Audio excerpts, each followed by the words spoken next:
Hello, everyone, and welcome to this LinkedIn Live. I'm here with my colleague, Jean-Luc Kohler, and we're excited to have this session on engineering the future, harnessing innovation for sustainable impact. And we're celebrating this because it's World Engineering Day. And just a fun fact, this is actually the WP Innovations Accelerator's first ever LinkedIn Live. So thank you for waiting with us for a few minutes for the slightly delayed beginning. It's very exciting to see that we have participants from around the world joining this session. And who am I? My name is Hila Cohen, and I'm the Deputy Head of the WorldFoodProgramme Innovation Accelerator. And I've been lucky enough to see the work of WFP's engineering team around the world. Just Jean-Luc, can you hear me? All's good. Can you just give us a quick wave and say hello? Yes, all good. Great to see you. So maybe before we start, I'll just mention a few words about World Engineering Day and also about the World Food Program. So World Engineering Day provides an opportunity to celebrate engineering and the work of engineers, all types of engineers, as they support all types of projects and activities around the world. As we're a WFP, we're going to focus on what do engineers do in a humanitarian organization. So that's what we'll deep dive into today. Before we start, let me just mention a few words about WFP because you might know us or you might not know us. So we thought it'd be nice to share with you a few words. So the World Food Program is actually a United Nations agency, and we operate in more than 120 countries and territories around the world. We're actually also a Nobel Peace Prize laureate from 2020, and we were very proud of that. And I'm sure, Jean, when we received the Nobel, you were very proud as well. In addition, to just a few words about our work. So WFP distributes food in very complex realities, whether it's countries that deal with climate shock, or it's a place with conflict or war, or different situations where we can support the needs of local communities. So we do that. We buy the food locally, or we bring it with a very complex supply chain platform that WFP has, and we operate with more than 1,000 partners around the world. So we can't do our work on our own, and Jean-Luc will probably mention that as well. Another fun fact about WFP, we are a very complex operation. On a daily basis, we manage a fleet of more than 6,500 trucks, 140 aircrafts, and 20 ships to deliver support around the world, even in very complex realities and locations. And this is where the work of our engineering teams come to play. Another element that we do is something called cash-based transfers. Let's imagine that's the fintech financial technology arm of WFP, where we give cash to families so they can buy food locally. So it depends on the reality. WFP can decide if it brings physical food or it gives cash solutions to families. And today, really, we wanted to focus on engineering because it's World Engineering Day. You can see the lovely background that Jean-Luc has. And one thing you might not know is that WFP has more than 200 engineers supporting operations in more than 40 countries and really enabling infrastructure that empowers local communities and enables the work of WFP. So really, Jean-Luc, as the chief engineer of WFP, it's a real pleasure to have you here. And before we start the conversation, maybe you can say a few words about yourself. Great, thank you, Hila. Good morning, Hila, and good morning, everyone online. I'm very happy to be today with you all. My name is Jean-Luc Kohler. I've been working with WFP for over 16 years in many different settings, particularly in operation and supply chain management. My career has led me to work in various big emergencies, the Sudanese crisis in Chad, the Haiti earthquake in 2010, or Rohingya crisis in Myanmar. My last assignment was actually in the Democratic Republic of Congo, and in that country, WFP, so World Food Program, looks at sort of working both on emergency settings, but also looking at the long-term impacts that the organization can have on the people that we serve there. I've recently taken over a new hat as a chief engineer, working now here out of Rome. So today I'm particularly honored to be here, to be online with you and celebrate with you all the World Engineering Day and the key achievements that all the engineers around the world are doing every day. Back to you, Hila. Thanks so much. And just to mention, my colleague just informed me that we have more than 160 people joining this LinkedIn Live from around the world. So that's really exciting that everyone is interested in the work of the engineering team of WFP. And so it's a great opportunity to say thank you, whether it's morning, afternoon, or evening for you from wherever you're joining us. And I should just say, I'm a bit biased here because I'm actually a big fan of the WP engineering team. I got to see the amazing work of WP's engineering team in Nepal when I was supporting the emergency operations in 2015. And also, I hope that there's my colleague, Rohit Pukaral online. I was really impressed with all the work that he shared and the team did in Nepal in that emergency. So it's really exciting to have this conversation today. So let's go to the basics, Jean-Luc. I gave a bit of background on what WFP does. So now can you tell me what does the WP engineering team do and why does WFP need an engineering team? So over to you. Yes, Hila, indeed. It's a question that many people do have. Why does an organization like the World Food Program, whose work focuses on food assistance, why do we even have engineers? So the connection that might not be obvious to everyone. However, if you start looking a bit more at how we operate, the complex context where we work, very often places where we operate are very difficult to access and cause tremendous challenges to get to. You quickly understand that there is a key role for an engineering team and to help making the assistance even possible.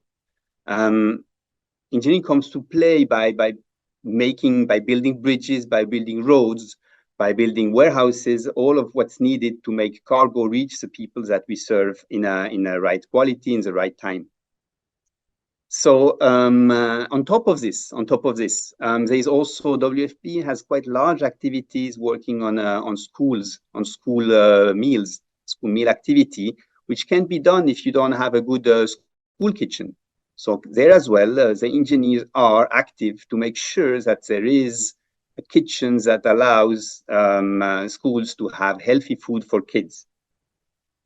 So, I mean, in a nutshell, WFP rehabilitates, I mentioned it, bridges, roads, but also sometimes airstrips. But we also then work in building food markets, where food markets are non-existent, to help people to get to the food that they need.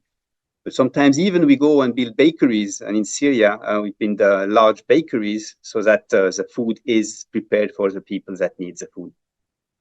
So this is there's also another aspect. I mentioned long-term before. So if you look at long-term, and there's a good example that I like to use in South Sudan. In South Sudan, where WFP engineers build roads to connect several towns. And in one specific case, building that road allowed to reduce the time from to connect the two towns from 6 hours to 1 hour, making the delivery of the food much more efficient for WFP, but also for everyone who needed to transport via that road. But on top of it, there was a second and I would say almost even bigger benefit of having that road connecting the towns is that communities started to settle along that road and started to cultivate land. So it had a long-term effect, a long-term impact on those communities to be able to settle in places where before they would not. So all this to say that all those engineers, almost 200 engineers that you mentioned before, have a large palette, a large variety of projects that are implemented. And over the past 5 years, there was more than $300 million on such projects helping the food, or let's say the activities that the World Food Program implements to take place. So in each country, the contexts are different, but we always work with the vision of building a better future for the people that we serve. Back to you. Yeah, and it's really, thank you for sharing these concrete examples, because really it's interesting to see not only how does engineering work helps WFP, in its operations, because let's say if you have a landing strip, it helps WP's operations, it will help other organizations, it helps the local community. And also the example of building a road, 6 hours, changing that commute to a much shorter time is really significant for connecting communities, for enabling markets. As you mentioned, people start building houses and communities in those next to those locations. So it's really, really impressive. And sometimes I assume there's all kinds of unexpected positive results from these large operations. So thanks so much. Now, I'm from the WP Innovation Accelerator. So I have to ask you a question about innovation. So can you give us an example of an innovation within an engineering project that your team has been involved in? Sure. And before I go there, actually, Hila, it's good that you pointed out, because I might have missed it in the last answer, but to say that really it is the WFP engineers do work, and I'm saying it again, it's WFP engineers, but they don't work for WFP or for WFP only. It is a big benefit that we see in the work that is done, is usually for almost all our activities for the bigger community. So we don't work for ourselves. Now, to your question that you just asked about an example of places where we work on innovation, the engineering team in WFP is definitely committed to create a sustainable future, not only hunger-free. That is our WFP mandate as WFP. However, it's much bigger than this. We also are very environmentally conscious, and many of the activities that we implement need innovation in order to make long-lasting impact and impacts that are environmentally conscious. So let me try to pick one example amongst the many that engineers are implementing and have an innovative twist. One of the recent ones that I like to talk about is in El Salvador. El Salvador, where many schools where WFP aims at providing food lack proper kitchen and storage facilities. The situation came actually to a point which made it a national priority of the government to improve school kitchens across the country. The situation was too complex, too difficult. So it needed a quick and a cost-effective solution. And that's where the so-called Kitchen in a Box project came to life. El Salvador, the WFP team in El Salvador, together with your team, actually, the Accelerator team came with the idea, and the engineers then jumped in to make this idea a reality. So it's the way it was done is by using recycled containers, shipping containers. Those containers were rehabilitated, and after preparing a kitchen design that could fit into the small space, they were transformed, fully equipped with energy efficient solutions, solar panels, and cooking appliances, including a rainwater collection system. So, and on this rainwater particularly, this is an element which was key in the design of those kitchens, because El Salvador has problems of water. It has insufficient water. So having this rainwater collector allowed big water saving in an area where every drop of water is important. So in the end, we managed to design a solution, first one container, but then several containers, which ended up helping over 3,000 children going to school and benefiting with, thanks to that solution, safe and nutritious meals in a cost-effective solution that is easy to replicate. And the environment impact, or the impact on the environment, was very, very little thanks to that solution. So this is just one example, and there is many, many more. But I'm confident that the future of engineering holds countless more opportunities where innovation can prove to be the solution in addressing many of the global challenges. Yeah, and I'm sure there's this is LinkedIn, and there's probably people joining from different career backgrounds, people from the private sector, from the public sector. People work with WFP or may never worked with WFP, and they might be surprised by all the work that WFP engineers are doing. So that's thank you for sharing that very concrete example from El Salvador. Now, we mentioned sustainability, and I think that's one of the trends that we're seeing in the engineering sphere. I wanted to ask you, from your perspective, you oversee the operations, the global operations of WFP in the engineering sphere, but you also have deep, let's say, operational knowledge from several operations of WFPs. So I wanted to ask you, what are the trends that you're seeing that are coming in the future in the realm of engineering? And maybe there's also some that are specific to the humanitarian world and the realities that we face in complex situations. Over to you. Indeed. In particular, the humanitarian engineering sector world, there is a number of critical challenges that need to be addressed. Not just linked to one of the big theme of hunger, which comes up so often, but actually also linked to a climate change and how best to prepare our future solution to work with the fact that with the climate change. In this, innovation and sustainability will be key allies when adapting to these challenges. Actually, many of the challenges we don't even know yet today. So we must use innovation or innovative engineering solutions and technologies to enhance the efficiency and effectiveness of our operations. I think that is something that we won't be going around at the trends that is today, but will keep on in the future. We also have to apply sustainable practices to minimize our impact and promote long-term development, long-term resilience in the community we serve. It's already happening today, actually. However, what I see as a trend I see is that this will become more and more critical in the future. Today, we have some projects. We have a project in Nepal that we just implemented with working in clean energy.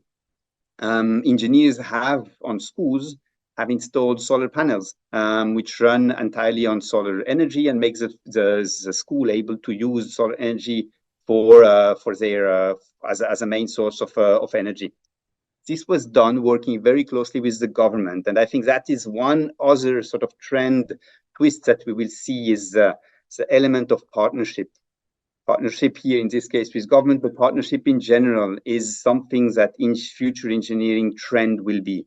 And when I talk about partnership, it typically links also to the communities that we serve.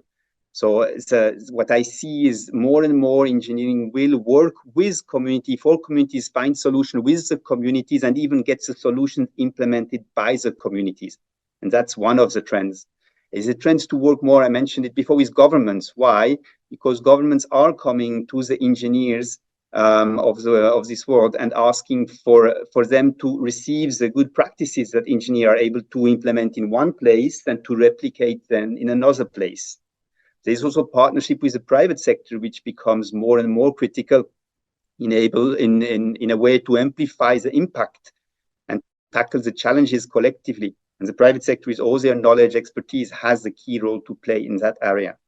And finally, when we come, and that links a bit to the accelerator again, Hila, is the fact that the partnership with academics, with laboratories, with the R&D sort of elements, so in this still element of innovation and sustainability, and where we really can, humanitarian engineering can benefit from having the support from those partners as well. So I'm confident that with all the above, we will be shaping the future where we can continue to deliver our mandate. Thanks so much. And it's really interesting, right? Like, I think there's different trends that you're seeing that are also relevant from the private sector and our world, right? It's not only like the sustainability topic. I think we're all thinking about it, and it's many times the places where we operate are dealing with double burdens, which it could be also a case where there is climate shocks and conflict, and there the work of our engineering team is critical, really to help the people dealing with very harsh realities. And what we try to do, as you mentioned, together with governments, together with the private sector, together with academia, is to really help those who need it the most. And it's sometimes quite complicated, right? Like it's, even in terms of procurement, supply chain, the infrastructure that you can build on. So thank you for sharing those trends. And just to mention, Jean-Luc, you're not aware of this, but I'm getting updates here from my colleague Jackie. We actually have close to 290 people listening to us right now. So it's a great conversation, and I'm happy that a lot of people want to learn about WFP's engineering work. So now we're on LinkedIn, and I think a lot of people come to LinkedIn to get inspired and want to maybe think about maybe different options that they might have in their career. So maybe can you give a few pieces of advice for someone who might consider, is trying to get to work as an engineer in the humanitarian sectors? Because as we mentioned before, the realities where we operate are complex. The things you need to take into consideration and the types of activities that we do, for example, that you wouldn't expect, like building kitchens. I don't think people thought that engineering WFP would do that. So I wanted to ask, can you give us a few practical tips for someone who's considering to join the humanitarian sector and work in the engineering sphere, or someone who's in the early stages of their career in the humanitarian sector as an engineer? So the floor is over to you, Jean-Luc. Yes, indeed. I forgot to mention when I introduced myself that I was working in a private sector before joining WFP. I worked in a large commercial company as an engineer, and so I also had that question, and that when I joined, and we call it's humanitarian engineering. What does it entail? What's the particularity of it? It still is an engineering work. However, it has its ticks and tweaks, differences towards the normal engineering that you see outside of the humanitarian world. One thing that particularly struck me when I shifted from the commercial, let's say non-humanitarian to humanitarian engineering world, was the fact that in the humanitarian context, you can never plan with anything, or you can plan, but you need to have many plans. There is a need to be able to be agile, to adapt to unconventional situation, or the way that you think 100 times or 100 different ways of doing things, but still it will not really capture the reality of what you'll be facing. You do a plan B, you do then, that was the past, you do a plan B, that's when in commercial sector, you have a plan C, a plan D, a plan E.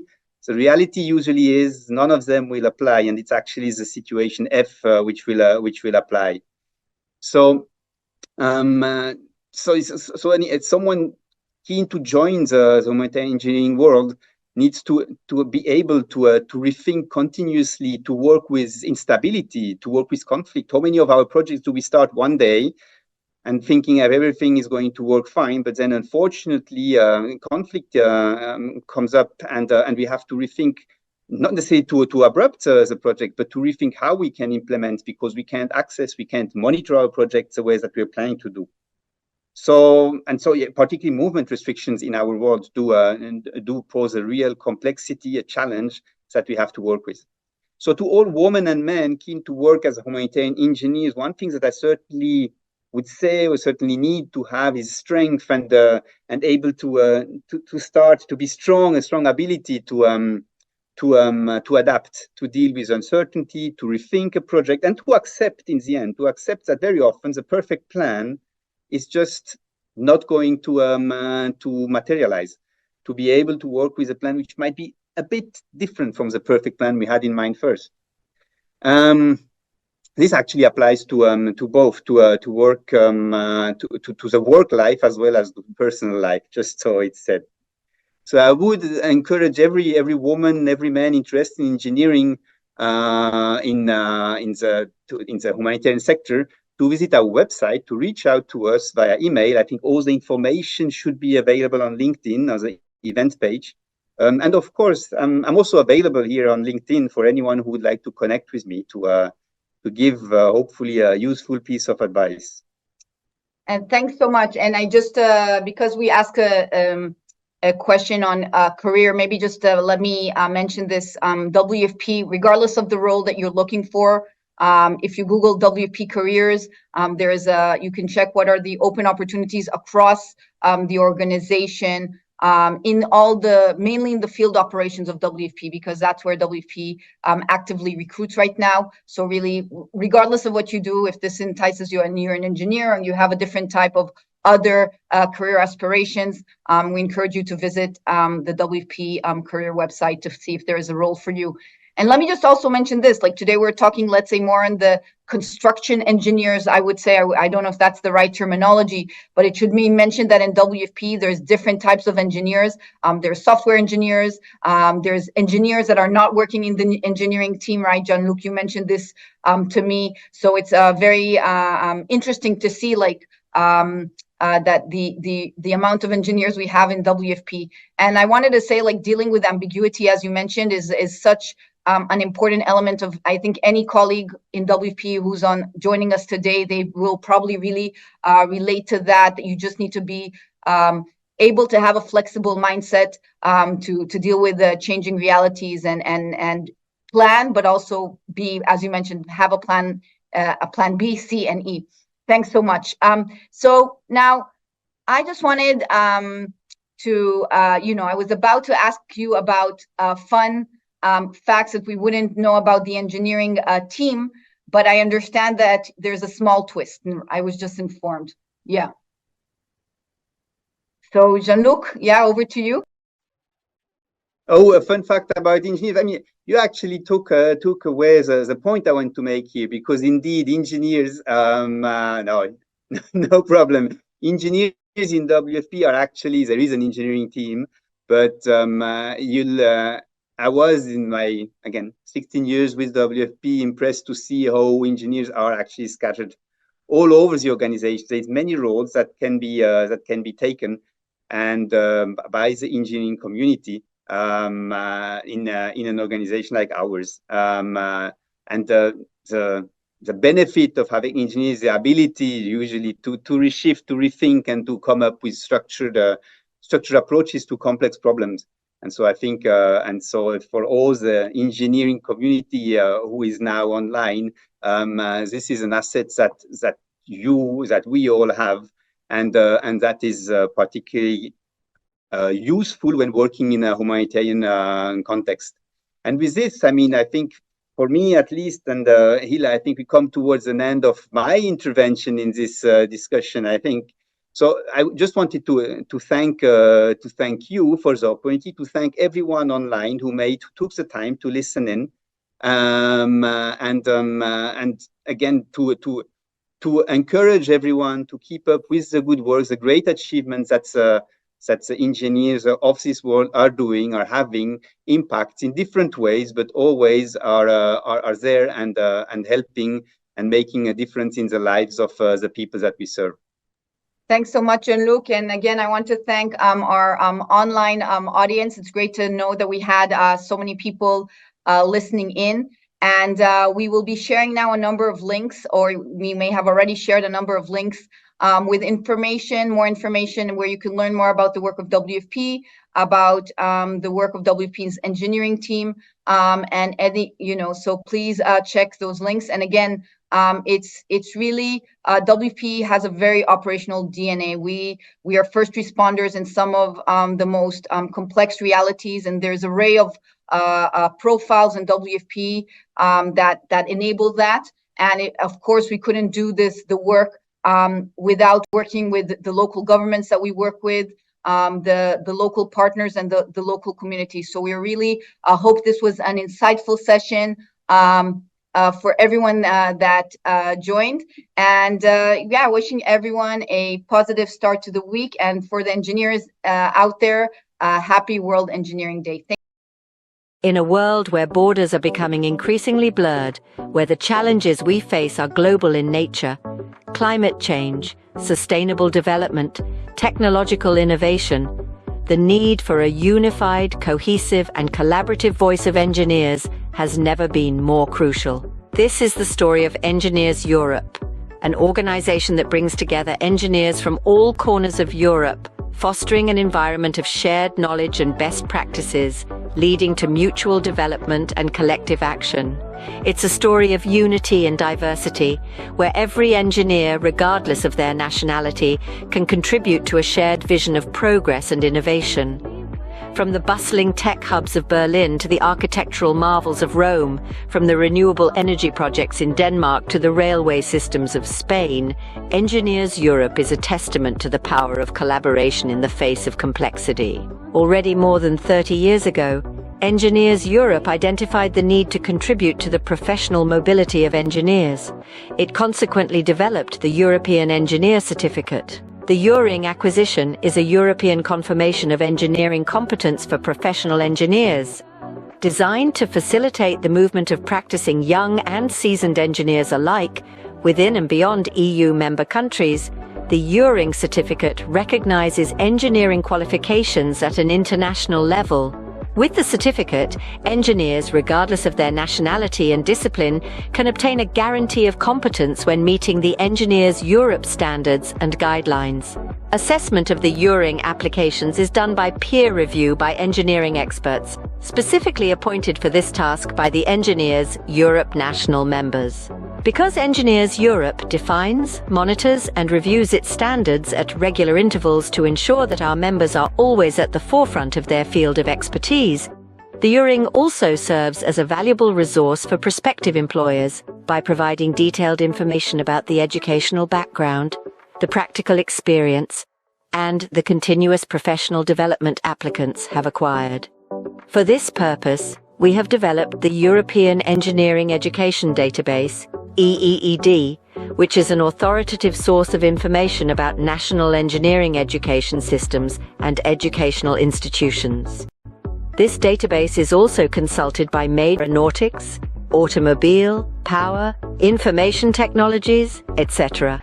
for cross-checking engineers' applications. If you are interested in obtaining the EURING certificate, do not hesitate and become today a member of one of Ingénieurs Europe's 33 member countries. Your membership will enable you to prepare and forward your application using the electronic application tool. If your application is approved, your name will be kept on our EURING register for at least 5 years, after which an update of your application is due. Do not hesitate any longer and become EURING certified. We welcome you in our community of professional and globally minded engineers.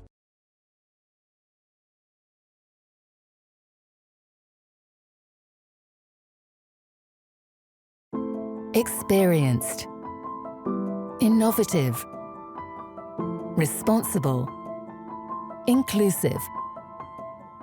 One Saipem.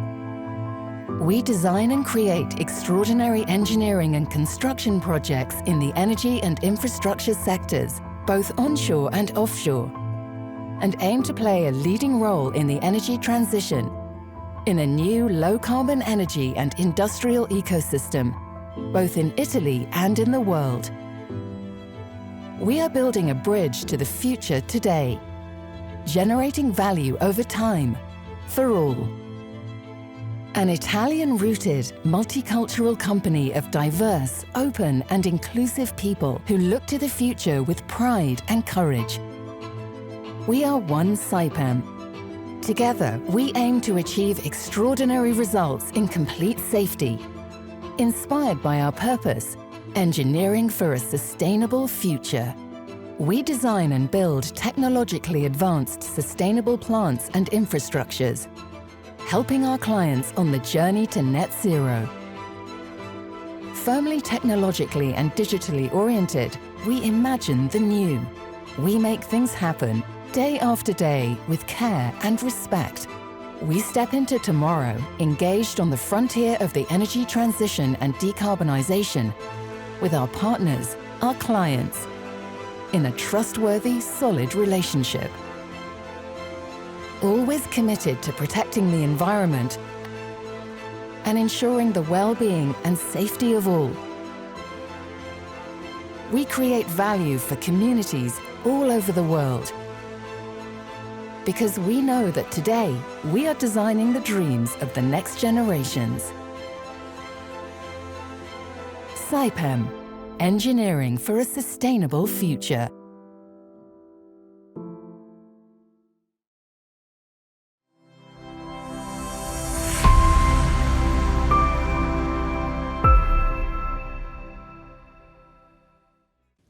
dear engineers from around the world. It's a real pleasure to speak on behalf of the engineers and scientists of France. As we look to the future, it is imperative that upcoming engineers take an active role in shaping it. That's why we value their perspective and insights. In order to fully engage them, we have entrusted our youngest engineer with the responsibility of organizing an event that brings together students from across France and from various scientific disciplines. Their objective is clear: to serve as the voice of science in the heart of public discourse. Since its inception 2 years ago, this committee of young professionals has been dedicating to creating a democratic and participatory project led by and for the youth. Recognizing that today's young engineers will become tomorrow's industrial leaders, and with the significant challenges that lie ahead, collaboration is the key. We extend an invitation to join us in this collective effort. We invite you to experience this project through the videos showcasing the initial stages of this event. I wish you all a very fantastic World Engineering Day.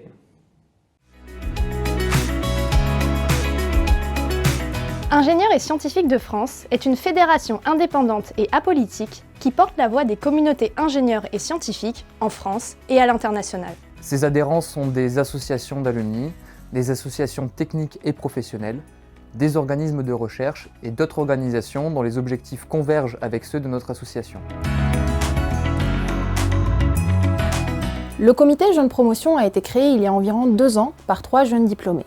Son objectif est le même que celui du reste de l'association: porter la parole des communautés ingénieurs et scientifiques, en l'occurrence des jeunes communautés. Aujourd'hui, notre équipe est composée d'une quinzaine de jeunes ingénieurs et scientifiques, toutes et tous bénévoles. Le premier grand projet porté par le comité Jeunes Promotion est en effet une convention scientifique étudiante. Inspirée de la Convention citoyenne pour le climat, l'objectif est de réunir 50 élèves ingénieurs et scientifiques en master, en 2e et 3e année d'école d'ingénieur et en doctorat, de les rassembler pour échanger sur des thématiques scientifiques et d'actualité. L'hydrogène est une thématique scientifique et d'actualité. Nous en avons beaucoup entendu parler ces dernières années. Mais il s'avère que c'est un sujet qui reste assez opaque, et ce, même au sein des communautés techniques et scientifiques, où peu de personnes semblent réellement avoir une vue d'ensemble sur le sujet. Nous pensons que les technologies de l'hydrogène méritent un débat démocratique plus approfondi. Il s'agit d'un sujet complexe, pluridisciplinaire, qui est pressenti pour être au cœur de la stratégie de réindustrialisation de la France. C'est pour tout cela que nous avons choisi l'hydrogène comme sujet de cette première version de la Convention scientifique étudiante.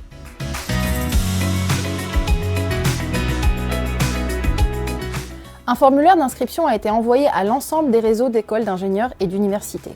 Les élèves intéressés s'y sont inscrits et un tirage au sort a eu lieu le 28 octobre dernier. Ce tirage au sort a été en partie forcé mathématiquement, puisque nous voulions respecter certains critères de représentativité et de parité. Nous avons également fait le choix de la parité homme-femme pour montrer que ces métiers ne sont pas exclusivement masculins, et aussi pour encourager les jeunes étudiantes à poursuivre des études techniques et scientifiques. Eh bien, 4 week-ends seront organisés dans l'année, un à la fin du mois de novembre, un en janvier, un en février et un en mars. Les 50 élèves se réuniront pour se former et pour échanger sur les sujets de l'hydrogène. Plusieurs formats seront proposés: des conférences, des tables rondes et des groupes de travail pour approfondir certaines sectorielles d'utilisation des technologies hydrogènes, comme l'agriculture, le transport ou la distribution d'énergie. Nous ferons intervenir des experts et expertes d'horizons divers et variés. Il y aura par exemple des industriels, des associatifs, des institutionnels et des académiques. Nous tenons à ce que l'ensemble de la chaîne de valeur et l'ensemble des points de vue soient représentés. Il y aura évidemment des mises en contexte sur les enjeux climatiques, sur des enjeux de ressources et sur des enjeux de biodiversité. Le comité de pilotage opérationnel de cette convention est constitué des bénévoles du comité Jeunes Promotion d'IESF. Le schéma organisationnel plus large de la convention est composé d'autres acteurs. Au centre, il y a le comité de gouvernance qui regroupe l'ensemble des partenaires, sponsors, facilitateurs qui nous ont aidés et continuent de nous aider à monter ce projet. Un comité des garants aura pour mission de s'assurer du bon respect démocratique de la Convention. Il est composé de 3 personnes, Philippe Quérion, directeur de recherche au CNRS et président du réseau Action Climat France, Caroline Véran, directrice et fondatrice de l'agence de RSE Croissance Bleue, et Mathieu Sanchez, membre de la Convention citoyenne pour le climat, membre du comité de gouvernance de la Convention citoyenne de fin de vie et également garant de la Convention citoyenne d'Est Ensemble. D'autres groupes de personnes gravitent autour de ce schéma de gouvernance, comme une équipe d'appui et de fact-checking, un collège d'experts ou un comité de rédaction.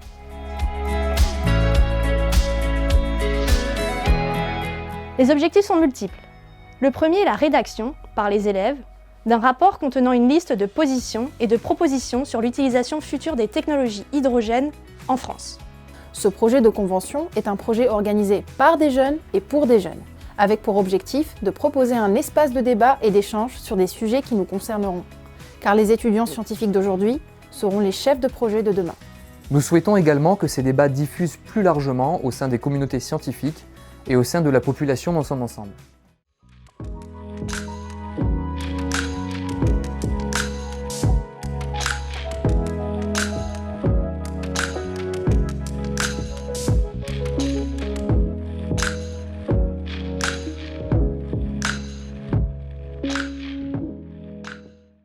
En tant que ministre de l'Industrie, ma mobilisation pour faire émerger une filière française de l'hydrogène vert est totale.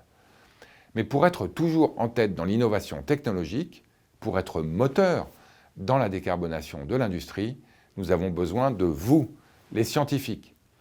La Convention Scientifique Étudiante, c'est un projet fantastique. C'est la rencontre des professionnels de la filière hydrogène avec les futurs ingénieurs qui, je l'espère, ont vocation à l'intégrer. Pour vous, étudiants, c'est une opportunité exceptionnelle d'explorer le monde prometteur de l'hydrogène. Je vous félicite donc de participer à cette belle aventure qui vous permettra de contribuer à façonner notre avenir énergétique. Votre engagement est crucial. Vous êtes les futurs leaders de notre industrie. J'encourage chacun et chacune d'entre vous à partager vos idées et à participer activement au débat démocratique pour être de véritables acteurs du changement. Pour vous, professionnels, experts du secteur de l'hydrogène, c'est une chance unique pour convaincre des enjeux industriels et environnementaux de l'hydrogène. C'est l'occasion de bénéficier d'un regard neuf et précieux pour continuer à avancer et à innover. Enfin, c'est une opportunité exceptionnelle de susciter et de conforter des vocations.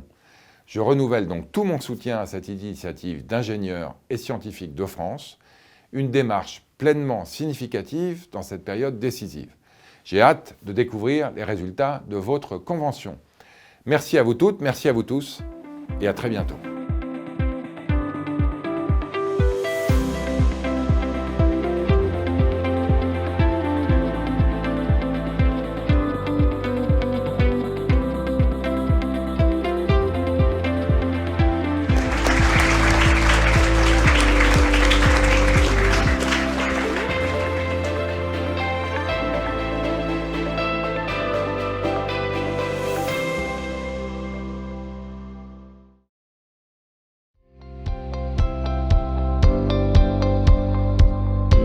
Alors, je me suis lancée dans cette convention grâce à mon BDE qui m'a relayé un gentil mail en me disant bah voilà, la convention scientifique étudiante. J'ai déjà l'an dernier fait quelques études avec, c'était un projet avec l'école autour de l'hydrogène. Donc je me suis dit pourquoi pas accentuer un petit peu ça et avoir un peu plus de connaissances et avoir un avis un peu plus fondé sur le sujet. Donc voilà, j'ai eu le bonheur d'être prise, donc c'est cool. La raison pour laquelle je me suis engagée dans cette convention, c'est parce qu'en tant que scientifique, je trouve ça important d'avoir une opinion sur les enjeux environnementaux futurs à venir.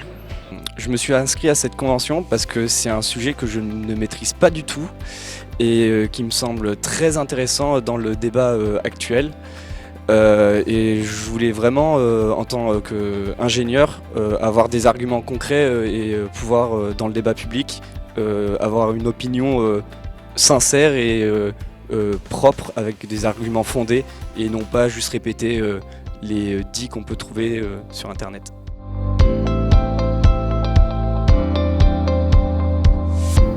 I'm sure this is going to be a great experience on my CV to be part of such a great initiative, to be, as you said before, one of the ambassadors of the convention. And I'm sure that all the knowledge that I acquired is going to be fundamental. Je pense que cette convention va affecter un petit peu ma carrière professionnelle. Malheureusement, pour l'instant, j'ai pas encore la réponse puisque je suis pas encore dans le milieu du travail. Malgré tout, j'ai eu l'occasion d'augmenter mon réseau et d'améliorer mes connaissances sur un sujet crucial à l'avenir. Donc je pense que ça sera dans tous les cas bénéfique.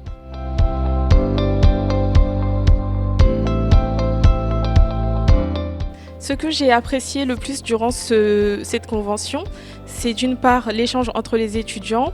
Donc on a pu travailler ensemble, j'ai pu voir de quelle façon certaines personnes analysaient les problèmes en fonction de leur parcours universitaire ou ingénieur. Ce que j'ai apprécié ce week-end, c'était déjà la rencontre avec les autres étudiants. C'était sympa de pouvoir vraiment partager ces moments-là.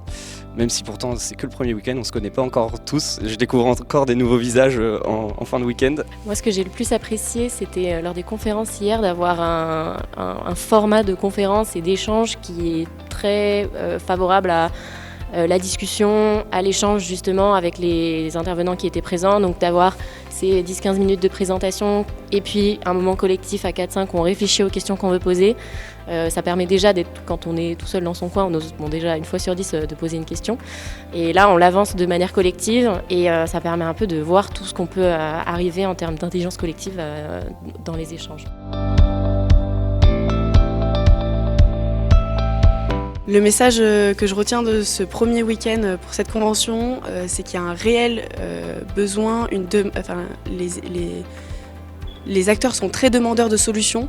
On sent qu'on est vraiment la relève, entre guillemets, ils nous attendent en tout cas dans ce secteur-là. Ce que j'en retiens, c'est encore une fois la diversité des scénarios et finalement la possibilité de répondre pleinement à la problématique qui nous est posée à cette convention à travers 4 manières différentes.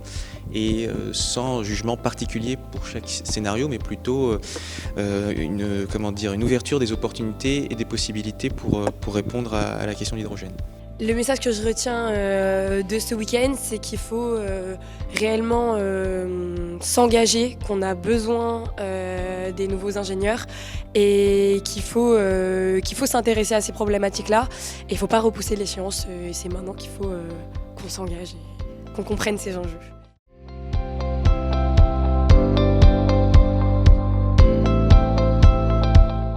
Aujourd'hui, on est le 26 novembre, donc le deuxième jour du premier week-end de la convention scientifique étudiante sur le thème de l'hydrogène.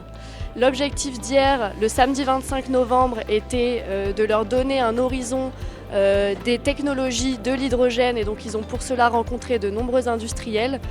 L'objectif d'aujourd'hui était un peu différent. Ce qu'on souhaitait, c'était qu'ils commencent à prendre en main le sujet et qu'ils puissent avoir des échanges sur les usages et sur les dimensions à prioriser pour aborder ces différents usages. Ils ont donc eu une présentation des scénarios de transition par l'ADEME avec Romain Devez. Le message clé, c'est que la sobriété et l'efficacité sont essentielles pour reboucler ce travail d'optimisation d'ingénieur. En tant que chargé de mission hydrogène, on a été convié par l'IESF à intervenir à un atelier sur les scénarios de transition en 2050, qui est un exercice prospectif que l'ADEME a mené il y a quelques années et qui dresse 4 scénarios de transition de la société française à horizon 2050 pour atteindre la neutralité carbone. Et dans ce cadre-là, on est venu présenter les 4 scénarios aux étudiants de la convention et essayer de déterminer, d'imaginer la place de l'hydrogène dans chacun de ces 4 scénarios pour montrer à quel point on a un enjeu de cohérence, un enjeu systémique sur ces 4 scénarios et voir que des choix de société et des choix technologiques sont imbriqués et impliquent de prendre des choix de société en conscience. S'en est suivi un atelier animé par Eurogroupe et Respublica lors desquels ils ont identifié les grandes dimensions et les principales problématiques rencontrées par l'hydrogène. L'après-midi, on a pu voir donc les risques et les réglementations avec Ineris et Benno Weinberger qui a pu remettre en contexte tous les éléments qu'ils avaient pu voir sur l'ensemble de ce week-end-là.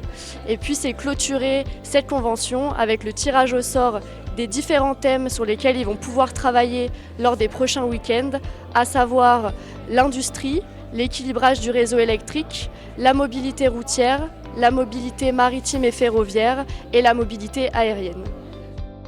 Aujourd'hui, l'objectif était que ce soit participatif, que les élèves puissent commencer à débattre et à échanger entre eux et qu'ils commencent vraiment à prendre en main ce sujet, à se l'approprier et à identifier les problématiques sur lesquelles ils auront envie de travailler sur les prochains week-ends. J'ai vraiment hâte de pouvoir travailler justement sur le projet. Le nôtre, on est ensemble. Le nôtre, c'est l'industrie, donc l'utilisation de l'hydrogène dans l'industrie. Et j'ai hâte de pouvoir justement encore plus se spécialiser dans ce domaine. C'était super enrichissant, on a eu beaucoup de chance. Et ce qu'il y a de marquant, c'est qu'on déconstruit un peu tout ce qu'on a appris. C'est-à-dire que moi, j'ai appris des choses, pas à travers mon école, mais à travers ma recherche personnelle. Et je vois qu'en parlant avec des industriels et tout, c'était vraiment différent. Le thème hydrogène, c'est vraiment un thème passionnant. Et du coup, on a réussi à travers les différents intervenants, les experts et tout, à cerner les différents contours de l'hydrogène ainsi que son utilisation. Prochain rendez-vous, donc les 13 et 14 janvier. L'objectif sera, par groupe de travail, de se former sur les différents usages qu'ils auront tirés au sort et qui commencent à se faire une idée sur les dimensions à prendre en compte dans la priorisation de ces différents usages pour les préparer au week-end suivant qui auront pour but de débattre justement et puis qui trouvent un consensus sur les usages à prioriser.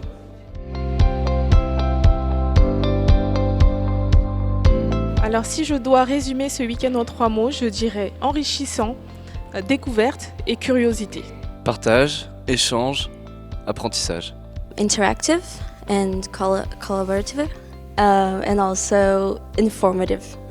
Enrichissant, engagement et cool. Donc si je devais résumer la convention en 3 mots, ça serait rencontre, enrichissement et débat.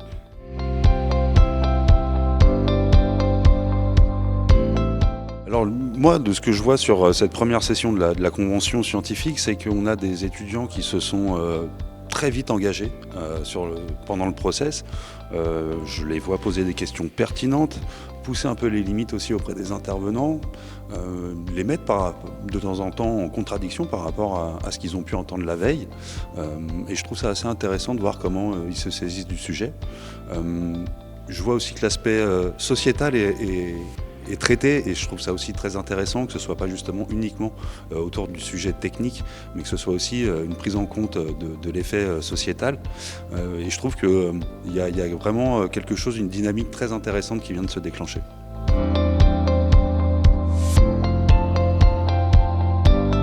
Si j'ai accepté de participer à cette expérience, j'ai le souvenir d'avoir fait une rencontre au mois de juin avec justement des membres du CNRS qui se posaient justement la question de comment rendre leur discours accessible au grand public, comment pouvoir intervenir auprès du grand public. Et je pense justement que de participer, d'avoir des étudiants s'engager sur ce genre de process, ça peut permettre de déclencher cette dimension plus tournée vers la société. Et je trouve que c'est un des intérêts. Et puis évidemment, la qualité de l'organisation. J'ai été assez impressionné de voir le travail qui avait été effectué par l'équipe à l'organisation, qui était quand même très, très pointu, qui avait cherché à répondre à un maximum de problématiques, tout en ayant compris que de toute façon, ce n'était pas un process qui était figé. C'est un processus qui est vivant. On met 50 personnes autour d'une réflexion. Forcément, il faut être en capacité de s'adapter. Et j'ai ressenti cette volonté et cette capacité d'adaptation. Donc je pense que pas mal d'ingrédients sont réunis pour faire un exercice qui tient la route. Et cette première session en est le reflet.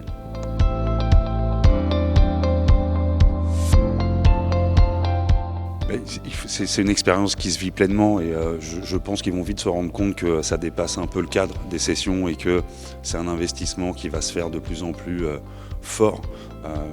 C'est au-delà même des enjeux techniques, là on parle de citoyenneté, on parle un peu de démocratie aussi.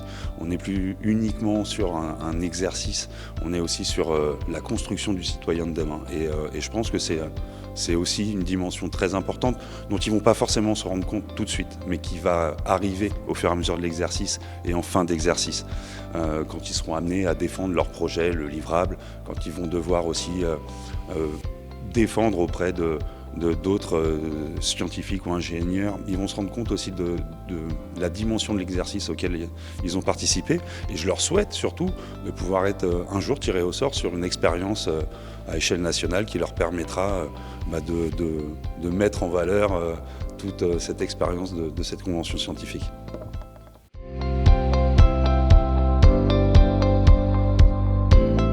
Bonjour, je m'appelle Beno Weinberger. Je travaille à l'INERIS depuis 2009, notamment dans le contexte des protections des travailleurs. Donc, c'est la directive de la TEX 99. Et aussi sur le contexte des nouveaux usages d'hydrogène comme vecteur énergétique. On travaille beaucoup avec la profession. Donc, ça couvre la production, stockage, usage, dans les diverses parties, si c'est la mobilité, le fluvial ou si c'est l'aviation.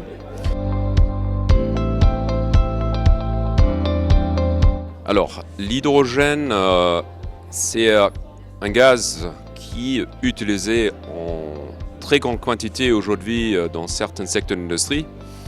Par exemple, la production d'ammoniac. C'est très bien maîtrisé, on a une très faible accidentologie dans ce domaine aujourd'hui, depuis des années. Donc ça prouve quoi? Ça prouve qu'avec des procédures et des réglementations adaptées, on peut maîtriser l'hydrogène. Le changement pour demain, le virage qui est envisagé, c'est l'usage d'hydrogène dans les nouveaux secteurs qui sont aussi en lien avec le grand public. Et aussi sur une autre forme. Donc ce n'est pas les grands débits, par contre des très hautes pressions qui sont dans les applications de mobilité notamment. On parle de 350 bars, 700 bars, voire 1000 bars sur le stockage aussi, stationnaire. Donc ça nous implique effectivement des nouveaux risques par rapport à l'usage ancien, et qui nécessite qu'on a une bonne connaissance de la technologie, et une bonne connaissance de la phénoménologie et un cadre réglementaire et normatif qui adresse justement ces risques. Donc ça, c'est une partie qui est déjà réalisée en grande partie pour la mobilité. Aujourd'hui, on a des nouveaux secteurs, la mobilité lourde qui est moins élaboré et où on a moins de connaissances aujourd'hui sur la technologie. Donc ça pose effectivement encore des lacunes qu'il faut fermer au niveau de la réglementation et aussi au niveau des normes.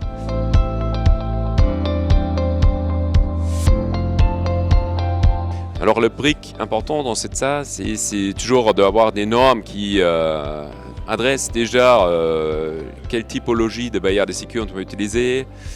Et si on prend l'exemple l'hydrogène liquide c'est quelque chose qui passe à très basse température, donc ça c'est aussi notre challenge, on est à moins de 153 degrés Celsius, qui nous ramène des questions sur les matériaux qu'on peut utiliser, aussi des différents scénarios accidentels qui sont réalistes associés avec ça. Puis une dernière chose qui est très importante de notre côté sur la question de la sécurité, il faut modéliser des scénarios accidentels et pour cela, il faut connaître très bien la phénoménologie qui est associée. Donc là, il y a encore un peu de recherche et de développement nécessaire.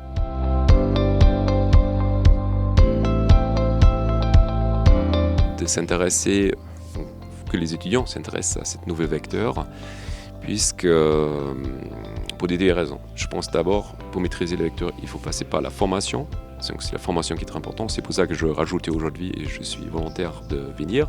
Mais je pense aussi que l'hydrogène, il a vraiment une importance sur le spectre demain de l'usage pour décarboniser notre futur. Je pense honnêtement, ça c'est une possibilité. Peut-être pas dans tous les secteurs qu'on voit aujourd'hui, mais c'est certainement un brique très important.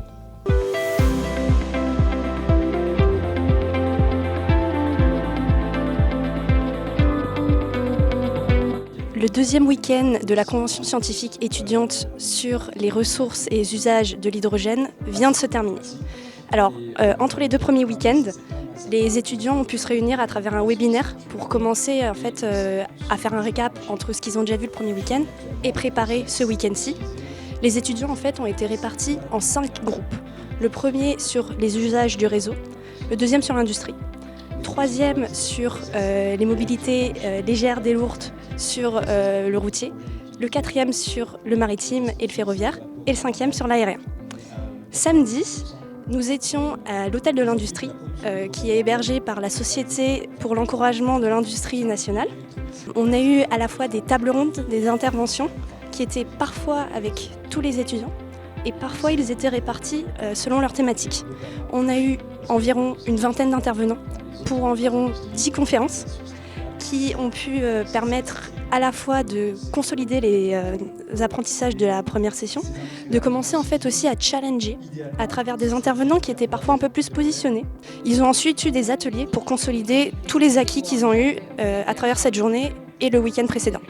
Le dimanche, nous nous sommes retrouvés à la Maison de la Tunisie. Le matin, pour un réveil écologique, est venu présenter la position d'un collectif de jeunes engagés. Puis nous avons une table ronde sur les usages des minéraux. Ensuite, fin des interventions, groupe de travail maintenant pour tous les élèves qui se sont retrouvés selon leurs 5 thématiques pour pouvoir discuter, débattre et commencer à préparer des positionnements. Enfin, le week-end s'est achevé avec la présentation de chaque groupe de tout ce qu'ils ont pu étudier jusqu'ici, qui est un moment d'échange à la fois pour que chaque groupe puisse faire un récap de ce qu'ils ont fait, mais également pour permettre de pouvoir se challenger d'un groupe à un autre. Parce que quand on travaille en boîte, on a un peu tendance à oublier quels sont les autres enjeux, donc ça permet un petit peu de tout le monde de prendre un peu de recul et de à la fois défendre sa thématique et ensuite de pouvoir altérer un petit peu leurs objectifs. Ce week-end a été l'occasion pour les participants qui maintenant commencent à se connaître de vraiment faire un esprit d'équipe. Il y a une cohésion qu'on commence à observer avec à la fois des débats, des désaccords. Le premier week-end, on en a beaucoup pris, on a pris beaucoup d'informations et donc là c'était intéressant de pouvoir la digérer et faire l'exercice aussi de se l'approprier pour pouvoir en parler.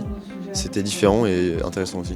On a travaillé sur toutes les problématiques d'implémentation des bornes, toutes les problématiques de véhicules et notamment sur les véhicules utilitaires légers à hydrogène. On a eu des intervenants qui étaient vraiment très différents et c'est ça que j'ai bien aimé. Autant des industriels que justement hier quelqu'un qui faisait des sondages en France et justement on a pu avoir l'avis des Français sur l'hydrogène. On essaie d'instaurer des règles, des temps de parole, etc. Comme ça chacun peut essayer de donner son avis. Si j'avais un seul mot pour résumer ce week-end, ce serait progression. Un mot, moi j'aurais dit métal rare, les métaux rares. Si j'ai un seul mot pour définir le week-end, ce serait désaccord.